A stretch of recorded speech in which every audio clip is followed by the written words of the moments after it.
As coisas estão esquentando no Golfo Pérsico e no Golfo de Omã. A Marinha dos Estados Unidos está apertando o perímetro do bloqueio.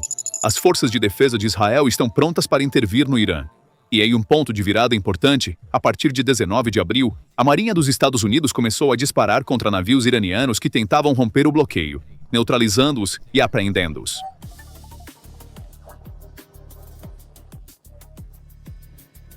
E o que desencadeou todo esse movimento foi o que o Irã fez com os navios no Estreito de Hormuz. No dia 18 de abril, o Irã cometeu um erro grave. Fechou o estreito e, poucas horas após anunciar o fechamento, abriu fogo contra os navios. Mas o erro verdadeiramente fatal do Irã não foi abrir fogo. Foi contra quem disparou. O alvo não era um navio de um país qualquer. Eram petroleiros pertencentes a uma das forças militares mais poderosas do mundo, um estado com capacidade nuclear, a Índia. Esse único movimento mudou tudo. Trump convocou uma reunião de emergência na sala de guerra na Casa Branca. O Pentágono se mobilizou. O porta-aviões super avançado da Marinha dos Estados Unidos, USS Gerald Ford, atravessou o Canal de Suez com 2 destroyers e agora está posicionado no Mar Vermelho. E neste momento, a situação é extremamente crítica. Vamos começar exatamente no ponto de virada mais crítico.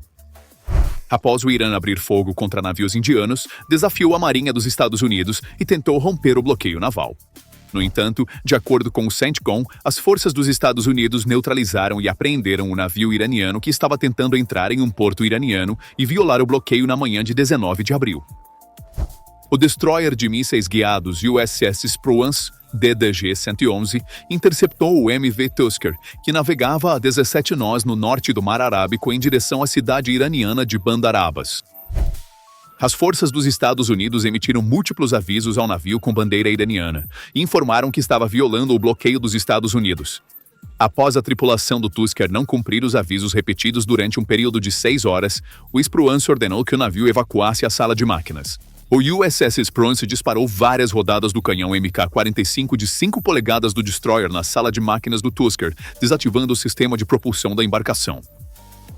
Fuzileiros navais dos Estados Unidos da 31ª Unidade Expedicionária de Fuzileiros Navais posteriormente embarcaram na embarcação não conforme, que permanece sob custódia dos Estados Unidos. Para entender a magnitude do que o Irã fez hoje, primeiro você precisa entender o alvo. O IRGC não atirou em um navio de algum país aleatório. Os 2 navios-alvo no Estreito de Hormuz, Samar Herald e Jagarnath, eram petroleiros com bandeira indiana. Samar Herald é um superpetroleiro da classe VLCC, transportando 2 milhões de barris de petróleo iraquiano. Agora vamos ver o que é a Índia.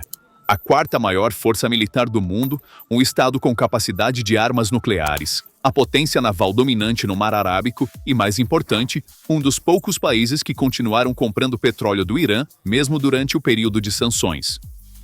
Em outras palavras, o Irã disparou contra um dos seus últimos parceiros comerciais restantes.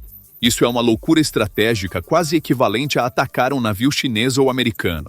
Atacar a Índia tem o mesmo peso estratégico.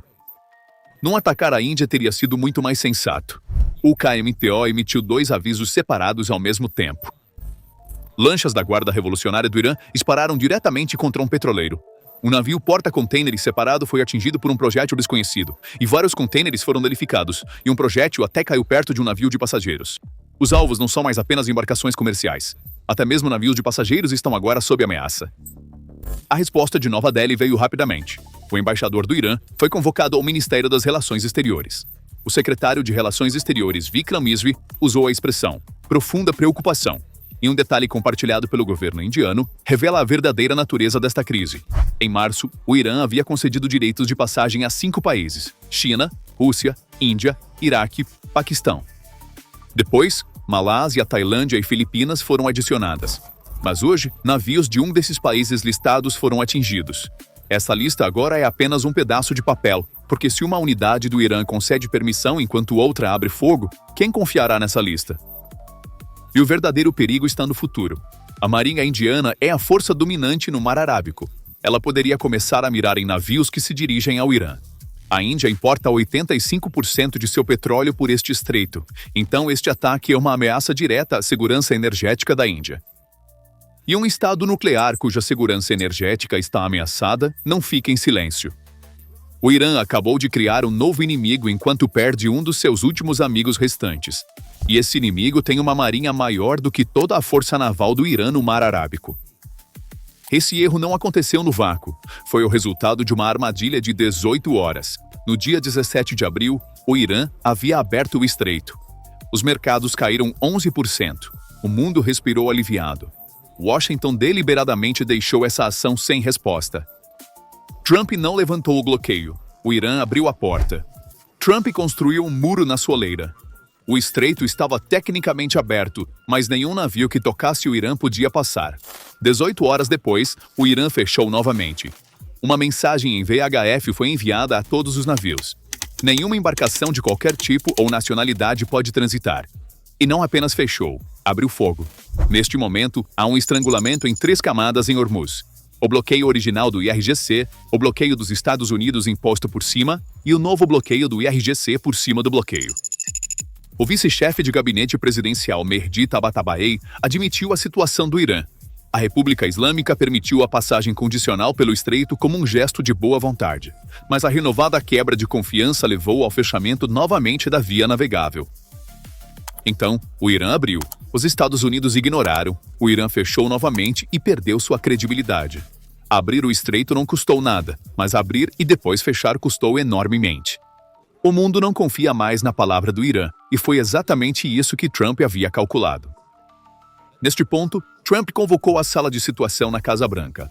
A formação na mesa: vice-presidente Vance, secretário de defesa Hegseth, secretário do Tesouro Bessent, diretor da CIA Ratcliffe, presidente do Estado-Maior Conjunto Ken. Esta não é uma mesa de diplomacia, esta é uma mesa de guerra. O fato de o secretário do Tesouro estar presente mostra que a dimensão econômica desta crise está sendo calculada tanto quanto a militar. Trump falou com repórteres no Salão Oval. O Irã tentou ser esperto. Eles não podem nos chantagear. Tomaria uma decisão até o final da noite. Um funcionário dos Estados Unidos falou claramente ao Axios. Se não houver um avanço em breve, a guerra pode recomeçar dentro de dias. Já vimos esse padrão antes. Junho de 2025, Trump estabeleceu um prazo. Os ataques vieram.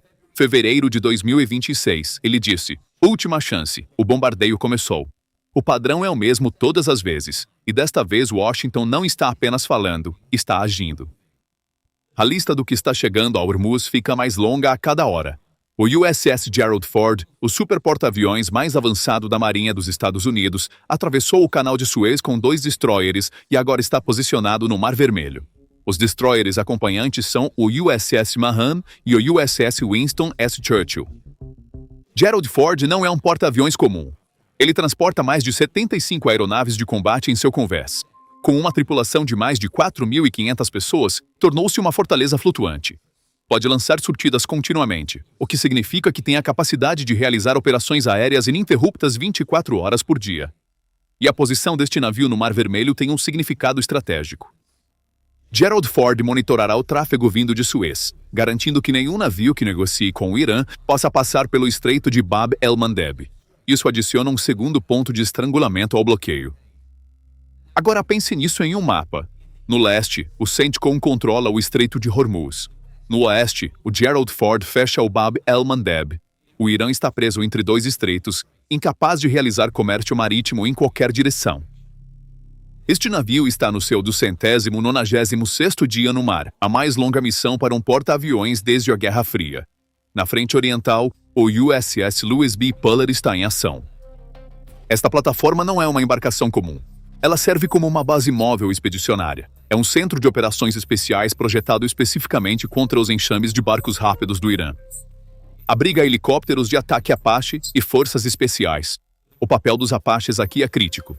O último recurso naval restante do IRGC são pequenos barcos rápidos, e os helicópteros Apache são a plataforma de armas mais eficaz contra exatamente esse tipo de alvo. Rápidos, voando baixo, equipados com câmeras térmicas e capazes de fogo de precisão mesmo em operações noturnas. De acordo com os dados do CENTCOM, uma embarcação iraniana foi forçada a recuar depois que Apaches decolaram do Puller e sobrevoaram. Nenhum tiro foi disparado. Dissuasão sem armas. Isso mostra o nível de poder americano. Os números divulgados pelo Comando Central dos Estados Unidos provam o quão unilateral é a situação. A Marinha dos Estados Unidos fez com que 23 navios voltassem desde que o bloqueio começou e os enviou de volta aos portos iranianos. E aqui está a parte impressionante. Nenhum navio iraniano sequer tentou se aproximar ou testar a linha de bloqueio.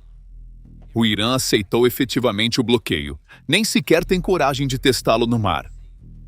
E o acúmulo não está parando. Nos últimos dias, equipamentos, munições, logística crítica e tropas têm sido movidos dos Estados Unidos para a Europa, da Europa para o Oriente Médio continuamente, porque este cessar-fogo foi usado para descansar as forças e posicioná-las para a próxima onda. Na frente israelense, os preparativos também estão completos. As forças aéreas das IDF nas regiões do norte foram ativadas e os caças estão no ar. O porta-voz das IDF, que fala farsi, enviou uma mensagem direta aos iranianos, afirmando explicitamente que o objetivo é derrubar o regime. Agora vamos pensar sobre esta imagem. De um lado, a Guarda Revolucionária Islâmica, seus principais navios de guerra no fundo do mar. O que lhes resta são pequenos barcos rápidos e drones suicidas lançados do continente. Do outro lado, um super porta-aviões com 75 aeronaves de combate, destroyers, helicópteros de ataque Apache, forças especiais, um perímetro de bloqueio que já fez voltar 23 navios, controle total em 2 pontos de estrangulamento e todo o poder aéreo de Israel. E o próprio presidente do parlamento do Irã, Ghalibaf, admitiu isso. Nós não somos militarmente mais fortes que a América. Eles têm mais dinheiro, equipamentos e recursos. Quando o inimigo diz isso com suas próprias palavras, quão unilateral é a imagem fica óbvio. Mas a dimensão mais perigosa dessa imagem não é o desequilíbrio de poder militar, é o caos dentro do Irã. A verdadeira fonte que alimenta o caos em Hormuz está dentro do Irã. Nas últimas 48 horas, o comandante da Guarda Revolucionária Islâmica, Brigadeiro-General Ahmad Wahidi, e seu círculo parecem ter assumido o controle não apenas sobre a resposta militar, mas também sobre a posição e abordagem de negociação. O processo de negociação, tradicionalmente reservado para líderes políticos, agora está nas mãos da Guarda Revolucionária Islâmica. Vimos o que isso significa no terreno hoje. Uma unidade concede passagem a um navio, outra unidade abre fogo contra o mesmo navio. Isso por si só é prova de que o comando centralizado no Irã colapsou. Comandantes de nível médio em diferentes unidades do IRGC estão tomando decisões por conta própria. De acordo com informações vindas de Teherã, as pessoas descrevem a situação assim: quem acorda primeiro no regime naquele dia tomará as decisões. Quem se senta na cadeira primeiro se torna o responsável. E esse caos também se reflete nas relações exteriores. A Guarda Revolucionária Islâmica recusou-se a participar da próxima rodada de negociações com os Estados Unidos. Eles ainda não confirmaram a reunião planejada para segunda-feira em Islamabad. A razão pela qual não confirmaram é surpreendente. Eles não sabem quem enviar. Não se trata de não confiar nos americanos. Eles não confiam uns nos outros. Eles não sabem quem deve representar a República Islâmica. O Irã ainda tem capacidade, e é isso que o torna perigoso. De acordo com a inteligência dos Estados Unidos, 40% de seus drones, 60% de seus lançadores de mísseis e 70% de seus mísseis ainda estão intactos. Antes da guerra, o Irã possuía o maior arsenal de mísseis balísticos no Oriente Médio. Durante a guerra, novas armas foram implantadas pela primeira vez, incluindo mísseis de combustível sólido Segil e o Khorramshahr, 4 carregando uma ogiva de 2 toneladas. Então, o Irã ainda possui armas capazes de causar danos sérios. Os americanos sabem disso e estão cientes de que terão que intervir com força total, mas a estrutura para coordenar essa capacidade se desfez. Desde o início da guerra, pelo menos 11 comandantes seniores do IRGC foram mortos, incluindo o comandante em chefe Pakpor e o chefe de inteligência Academy. Estima-se que 6.000 militares foram perdidos. Os sistemas de defesa aérea foram amplamente desativados. No mar, a situação é ainda pior. Grandes navios de guerra estão no fundo do mar. O que resta ao IRGC são pequenos barcos rápidos, minúsculas embarcações navegando pelo Golfo e disparando contra navios comerciais. Alguns ataques também são realizados com drones suicidas lançados do continente ou de ilhas. As palavras do conselheiro do comandante da IRGC, Nakdi, revelam a verdadeira situação. Eles dizem que destruíram nossos lançadores. Podemos produzi-los em qualquer oficina. Mas em uma oficina, você pode produzir uma rampa de lançamento simples. Você não pode produzir sistemas de orientação de precisão, links de satélite e infraestrutura de comando e controle. A diferença é tão vasta quanto a lacuna entre um estilingue e um míssil guiado. No mesmo dia, o Ministério da Defesa do Irã disse: nossa capacidade está cheia. Os estoques foram reabastecidos. Um oficial precisa de uma oficina. O outro diz que a capacidade está cheia.